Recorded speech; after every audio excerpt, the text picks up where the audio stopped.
baka ng mga boys. Seafood splatter, seafood plateau. Hello guys, Yan na po.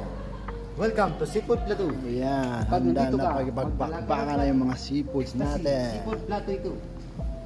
Kaya Yes. mag-seafood plateau ka. Seafood, Magsawa ka na lang sa seafoods. Yes.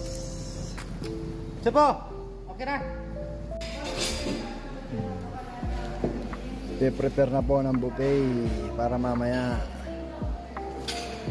Unti-unting setup na lang muna pa konti-konti.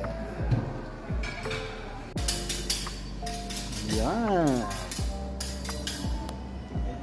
Ready to bakbaka na.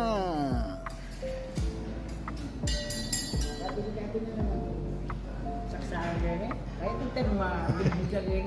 Kahit yung